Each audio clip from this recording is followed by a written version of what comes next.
Bem-vindos ao programa Alma Querida. Lembrando que nesse programa, o Dr. Adão Nonato, que é advogado, psicólogo e psicanalista, responde às perguntas enviadas por e-mail dos telespectadores da Rede Mundo Maior e dos ouvintes da Rádio Boa Nova, e também dos internautas, é claro. É muito bom estarmos ao lado do nosso querido Dr. Adão Nonato. Tudo bem, doutor Adão? Graças a Deus, Dora. Alegria imensa estarmos juntos novamente para mais um Alma Querida. Querido, nós deveríamos fazer aquele primeiro convite maravilhoso para nossas lindas almas para fazer parte do nosso Clube da Vida. É um número que você precisa guardar, 0800 12 18 38. Se você ligar, a ligação será gratuita de qualquer lugar do Brasil. E você vai ser atendido pelo Clube Amigos da Boa Nova. Ou se não, Clube da Vida. Clube do Amor, da Vida, da Paz, da Luz. Como disse a Dora. E você vai ser informado como é que, em se associando, pode se tornar uma espécie de copatrocinador deste programa e de todos os outros programas da Rede Mundo Maior de televisão e da Rede Boa Nova de rádio, ajudando-nos a levar a esses rincões mais distantes do nosso país, da nossa pátria e até para o exterior, as luzes da doutrina espírita. Contamos com vocês. Todos contamos com vocês. Doutor Adão, este e-mail é muito interessante, ele trata de diversos assuntos que certamente vai ser muito importante para todas as nossas almas queridas que nos acompanham.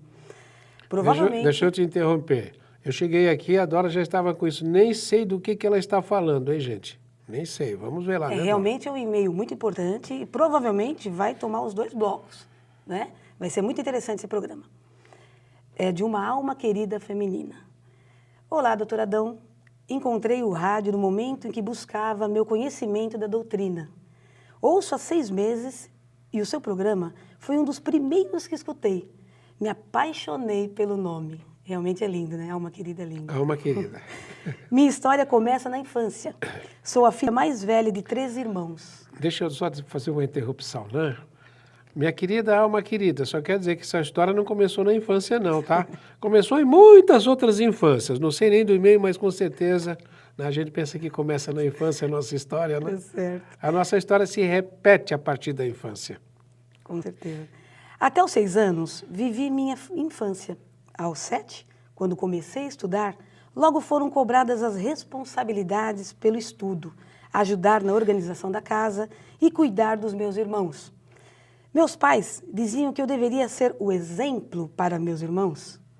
Com isso tudo, acabei amadurecendo e me tornando muito responsável e exigente comigo mesmo. Por outro lado, ajudou na minha vida, mas por outro, também atrapalhou. Espera um pouquinho, eu preciso interromper. Eu vou ficar interrompendo, Não, claro. Tá? Peço licença. Olha, até os 7 anos, a pessoa quando nasce, até os 7 anos, nós já falamos em outros programas, ela é só aquele pacotinho de carne que começa a estruturar o duplo etérico na hora que nasce, e a primeira parte do duplo etérico se completa aos 7, a segunda aos 14, que é quando vem a puberdade, e a terceira aos 21, quando se atinge a maioridade. Aí precisa ter controle de sentimentos. Agora, o que aconteceu com ela? Aos 7 anos começou a ter uma responsabilidade pelos irmãos. De alguma forma, isso representa uma positividade. E outra coisa, na programação reencarnatória, com certeza, ela pediu, porque pelo jeito ela é a mais velha. Sim. Responsável pelos irmãos, eu estou falando com conhecimento de causa, que eu também sou filho mais velho. Né? Tem uma história muito interessante, que quando eu tinha lá pelos meus 20 anos, eu já trabalhava em cartório, né? Fui emancipado aos 19 para tomar conta de um cartório. E depois, aos 20, 21, eu recebi uma proposta para ir trabalhar em outra cidade ganhando o dobro. Família grande, nós éramos em 11 irmãos. 11 irmãos. Eu era o mais velho. E aí eu fui para casa dando risada da proposta que eu havia recebido de ir para uma outra cidade. E que o meu pai ia dizer, de jeito nenhum, meu filho não sai de perto de mim. Porque era muito gostosa aquela família. Não tinha televisão, não tinha luz elétrica, então era luz de lampião na cozinhona da casa à noite, cantoria. Havia maior convivência. Ah, cantoria, milho assado, ovo cozido. Que delícia. Cheguei e falei, pai, olha, veio que absurdo o que me aconteceu. Eu recebi uma proposta dele. Vai, meu filho, vai ajudar mais a cuidar dos seus irmãos. E lá fui eu, Sofri tanto, depois dei graças a Deus, É porque mesmo. está escrito, né? Quem não deixa pai e mãe por amor de mim, não é digno de mim. Se eu não tivesse sido empurrado pelo velho, Olha só. eu talvez tivesse ficado em casa agarrado naquela família maravilhosa, né? Que foi a minha. Eu tive que sair de casa. Então, isso de ser responsável pelos outros, de amadurecer, que ela disse que teve que amadurecer, Sim, é uma amadureceu. bênção. Claro. E ela veio em primeiro lugar, não é por acaso. Tudo isso é programação, minha alma querida. Tudo isso é programação. Você pediu isso. Vamos ver o que aconteceu. Meus pais são de família simples. Minha mãe só foi até a 4ª série e meu pai é semi-analfabeto. A cobrança maior vinha dele. Dos 7 aos 30 anos, tive que enfrentar muitos Deixa eu desafios. só falar. Os meus eram analfabetos, não era semi, não. Eram analfabetos mesmo. O vosso era analfabeto? Meu pai aprendeu a ler e escrever depois que eu aprendi e ensinei para ele. Que lindo. Tá Né? vendo? Aí ele, de lixeiro, em Presidente Prudente, passou a chefe da limpeza pública. Exemplo maravilhoso. É, Muito lindo. que aprendeu a ler e escrever. É importante isso. Claro. Dos 7 aos 30 anos, tive que enfrentar muitos desafios com minha família. Desafios. Ainda criança, quando ia mostrar o boletim com notas 10 ao meu pai, ele dizia que não era mais do que minha obrigação. E aquilo me frustrava. Anos depois é que descobri que Deixa ele eu era... falar uma coisinha interessante, né? Lembra uma passagem do Evangelho quando Jesus diz assim: depois que você faz o que tem que fazer, considere-se um servo inútil. Jesus diz isso. Né? Você faz o que tem que fazer. Agora eu sou um servo inútil. É como se estivesse falando assim: Senhor, me arruma outra tarefa para eu ter utilidade. Ah, exatamente. Eu já fiz o que tinha que fazer. Essa já não me serve mais. Então, essa já não é. Já é uma obrigação cumprida. Uma nova. Eu agora sou um servo inútil. Me dê uma utilidade. Me dê alguma coisa nova. É muito importante isso. Sábio. É. Muito sábio. E ela diz, anos depois é que descobri, olha só, que ele era semi-analfabeto. Ela não sabia, então, que o pai era semi-analfabeto. Sim. Né? A partir daí é que entendi uma coisa. Bom, minha irmã do meio não aguentou tanta pressão e aos 17 anos saiu de casa e foi morar com o namorado. Dessa união nasceu meu sobrinho. Espera um pouco. Essa é a explicação que ela dá e que a irmã deu. Não aguentou tanta pressão, foi morar com o namorado. É. A pressão foi só a desculpa. Compreende? Parece Às vezes sim. nós fazemos isso. Só desculpa. Porque ela poderia ter resistido à tentação de ir morar com o namorado e ficar em casa. Ela poderia ter. Agora, não aguentando tanta pressão. Essa é a desculpa que a irmã arrumou e que essa alma querida também arrumou. Está entendendo? E que a família disse assim, então, na realidade, esse pai está levando a responsabilidade, arcando com a responsabilidade de muitas coisas que estão acontecendo. Já estou antecipando isso. Interessante. O mais engraçado é que quando minha irmã foi contar da gravidez, eu já sabia, pois tinha sonhado com meu sobrinho. Nesse sonho, ele tinha 5 anos de idade. Ele vinha correndo ao meu encontro e dizia que era meu sobrinho. Deixa eu contar uma história, né? Muitas vezes essas coisas acontecem, veja só. O pai dessa alma querida e da mãe do menino e avô, né, está levando a responsabilidade, está ficando com a culpa. Ele está carregando a culpa. Uhum. Mas, muitas vezes, a gente vai verificar, a culpa não é de uma pessoa. É de várias pessoas. Vários espíritos. E, por incrível que pareça, se formos pesquisar, podemos até acabar descobrindo que a culpa maior é do bebê. Olha. Pode pensar numa coisa dessa, Dora? Claro, E vocês podem interessante. pensar numa coisa dessa? Muitas vezes a culpa maior é do bebê. Uhum. E às vezes acontece uma coisa muito importante. Eu não falo culpa, mas responsabilidade. Sim. Né? Muitas vezes um espírito, vamos admitir que essa mãe já tivesse um comportamento um tanto quanto inadequado, e um espírito assume, eu vou descer lá e vou pôr as coisas no lugar. E pode reencarnar com uma missão. Quando Jesus diz assim que o maior amigo é aquele que dá a vida pelo outro amigo, muita gente pensa que é a vida material. Eu sempre digo, não, essa é uma das vidas, mas não é só essa. Jesus deu a vida que ele tinha nos planos espirituais superiores para vir para cá. Muitos espíritos reencarnam para nos ajudar. E muitos espíritos reencarnam como filhos de jovens meio desencaminhados, está entendendo? Fora do caminho, para fazer com que os pais se redirecionem. Nós temos várias experiências dessas. Ai, minha filha está grávida, o que é que eu faço? Está entendendo? Tal. Eu já tive casos de que, ainda há uns 2 anos, eu fui surpreendido que eu desço da minha sala, no meu consultório, e na secretaria, a secretária diz, doutor Adão, na outra sala tem uma senhora com uma moça muito bonita, e ela disse que é sua filha. Que choque. Eu levei um choque, falei, eu não sou disso, que história é essa? Fui lá, tinha realmente uma senhora com uma moça muito bonita, né? E ela disse, o senhor se lembra de mim? Eu falei, não. O senhor se lembra? Há 16 anos eu estive na sua casa à noite, eu estava com uma filha grávida e ela queria abortar. Eu fui lá falar com o senhor conversou com ela e ela não abortou. Para que ela não abortasse, ela não abortou.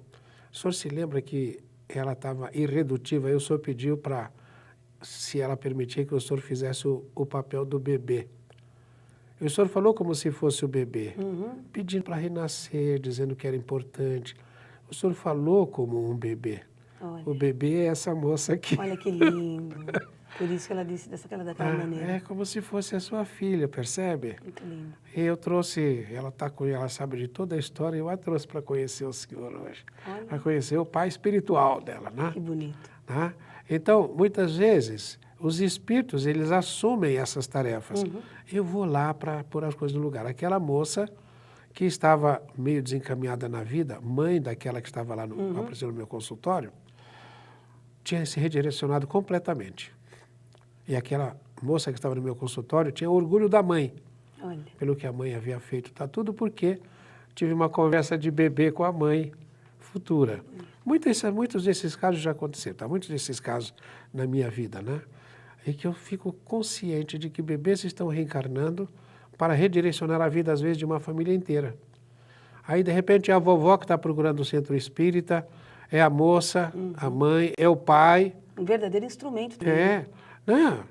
Aí aparece alguém e fala, vai no centro espírita. Vai no centro espírita e aquele bebê, no ventre, começa a ser o instrumento para que papai e mamãe vão até o centro espírita e lá eles comecem um trabalho que vai doutrinar aquelas entidades que estavam acompanhando aquele casal. Aí tudo começa a mudar. Eles recebem orientação e redirecionam. Então, muitas vezes, a responsabilidade maior é do espírito reencarnante. Você ficou surpresa quando eu falei que a responsabilidade podia ser do bebê, né? Não, mas com certeza, porque ele passa a ser um instrumento, né? Sim. Então ele é muito importante. Às vezes não é bem quisto no início e depois vai percebendo toda a importância que ele tem na vida dessa família. Sim. Né? Ela continua, nessa época eu estava com 23 anos quando fiquei doente. 23 anos quando ficou doente. E nenhum médico conseguiu diagnosticar o que ela tinha. Pois todos... Veja só, 23 logo depois dos 21, né? Isso. Quer dizer, ela completou 3 setênios. Exato. E aí começou o outro setênio dos 21 aos 28, que seria uma espécie de maturação, tá? Muito bem. Então, toda doença e toda dor é fruto de um choque vibracional, fruto de uma oposição. Às vezes nós temos uma dor de cabeça intensa e os médicos não são capazes de encontrar nada, nenhuma causa física. É porque mentalmente você está numa oposição a alguma vibração de ordem espiritual. Então dá uma dor de cabeça. No fígado, está doente do fígado, é uma vibração que está ali enclausurada no perispírito e que se manifesta no fígado e vem para fora. Compreende? Numa espécie de oposição à própria matéria. É o espírito fazendo oposição à matéria. Os médicos vão cuidar da matéria. Quantas vezes as pessoas vêm nos procurar dizendo, vou tomar um remédio para isso, assim, assim. Eu digo, olha, procure um homeopata de princípio único e procure alguém que te ajude a fazer essa manifestação. O corpo está pondo para fora. É o perispírito que está pondo alguma coisa ruim para fora. Se você pega e toma um remédio que impede aquilo, volta para o perispírito. Mais dia, menos dia, aquilo volta a se manifestar de outra maneira. Isso no plano físico, no plano da psicanálise. Você é uma psicanalista, você sabe como é que o Freud falava do retorno do reprimido. Aquilo que você reprime, volta no terreno da psicologia.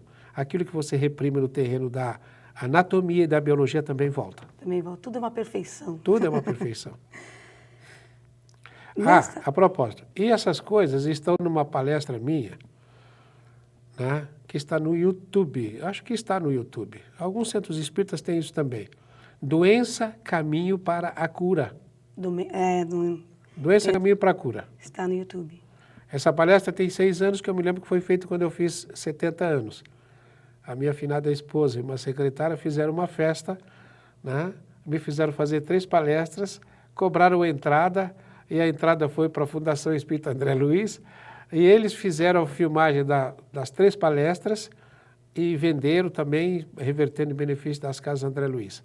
As outras 2 palestras são Relacionamento a 2, Desafios e Recompensas, e a terceira é Como as Palavras Influenciam o Seu Destino. Presentão.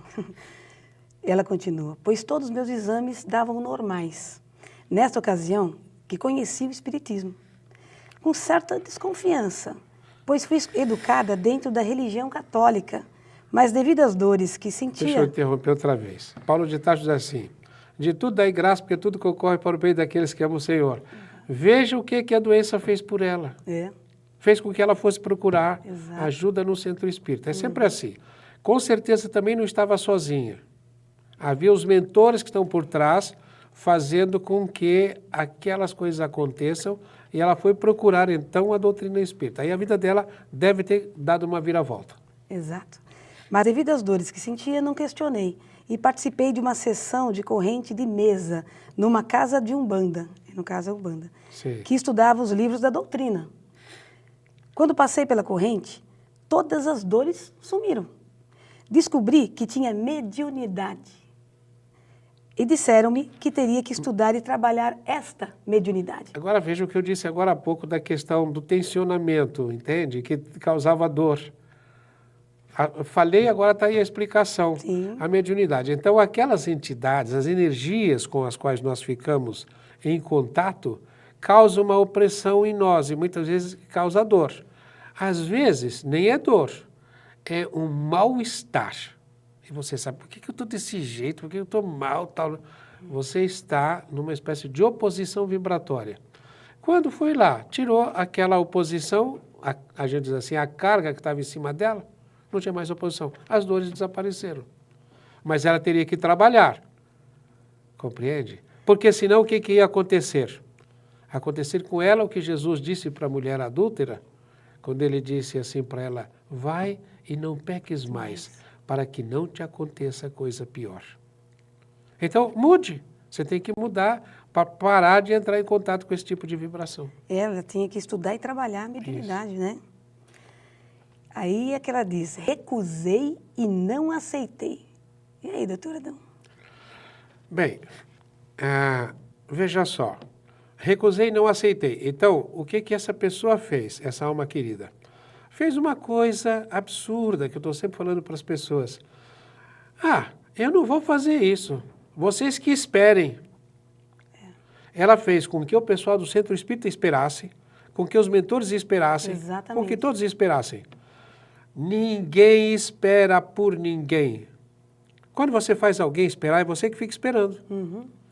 Eu sempre digo, é como se você fosse o cara que fica em segunda época. Os seus coleguinhas andam, e depois você fica reprovado. Não, espera. DP na faculdade? DP na faculdade. Aí o que acontece? Os outros estão no outro ano e você que está esperando para chegar lá. É sempre que você faz alguém esperar, é você que fica esperando. Uhum. Foi o que ela fez. Aí eu me recusei. Ela se recusou a dar uma coisa a ela. Entendeu? Exatamente, ela que se atrapalhou nesse caminho, né? Exato. Que demorou. E ela continua, terminei meus estudos, fiz faculdade e sempre sendo cobrada. Olha só, eu terminei os meus estudos... E fez faculdade? Os meus estudos mundanos. Exatamente. Tá? Não os espirituais. Exatamente. E Jesus diz assim, buscar primeiro o reino dos céus e suas virtudes e o mais se vos dará por acréscimo. Muito bem. Então, a coisa mais importante na vida, em qualquer situação que você vai fazer, é você ter uma meta. E essa meta precisa ser definida e você precisa ir atrás dela com perseverança. E aí você vai dar uma prioridade para essa meta na sua vida. É que prioridade ela deu? Primeiro eu vou estudar. A mediunidade, que é a parte espiritual, ficou em segundo plano. Buscar primeiro o reino do céu e suas virtudes, mais se vos dará por acréscimo. Ela preferiu. Buscar primeiro o reino da terra. Jesus diz, não podeis servir a Deus e ao mundo. Não podeis servir a dois senhores. E tudo o que ele diz é como se fosse lei cósmica. Exato. Entendeu? Ela fez uma escolha. Uhum. E nós somos reféns das nossas escolhas. Ela continua. Tive alguns relacionamentos, mas no meio do caminho acabavam. Sempre era traída. Agora, essa sempre era traída, nós vamos deixar para o próximo intervalo, para o próximo bloco, porque nós vamos ter que ir ao intervalo, doutor Adão. Fique conosco, alma querida, porque esse e-mail está muito interessante. Até o próximo bloco.